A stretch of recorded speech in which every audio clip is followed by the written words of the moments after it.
Bella QDP, io sono Oki e sono un rapper da Vittorio Veneto. 21. Bella per Young. Mi chiamano Oki. Beh, l'ultimo singolo, Nagasaki, con Young, che saluto. Può piacere o non piacere, è una sorta di provocazione perché tratta argomenti in modo molto esplicito e che magari a certe persone non può piacere, anzi di sicuro a certe persone non piace, però punta proprio a questo, a prendersi le critiche perché tratta argomenti scomodi in modo scomodo dal punto di vista di una persona che magari socialmente è criticata. Alla fine però voglio far rendere conto che queste sono cose che esistono, cose che ci sono e cose di cui bisogna anche parlare da diversi punti di vista, perché non bisogna avere solo un punto di vista riguardo a un argomento.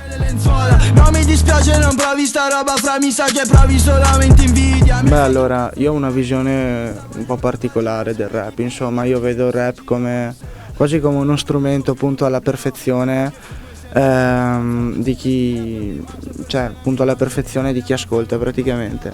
È un po' strano da spiegare.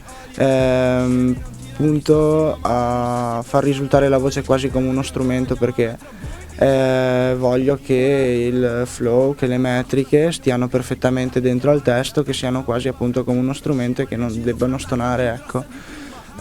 Poi riguardo ai testi, alle metriche, ai tipi di canzone, mi piace anche variare da pezzo a pezzo, infatti sono tutti molto diversi in base a come mi sento io, a che punti voglio toccare, dove voglio arrivare con un testo e anche quella secondo me è una cosa che voglio esprimere col concetto di rapper, è anche il concetto di essere versatili e flessibili su quello che si fa, proprio per non annoiare l'ascoltatore.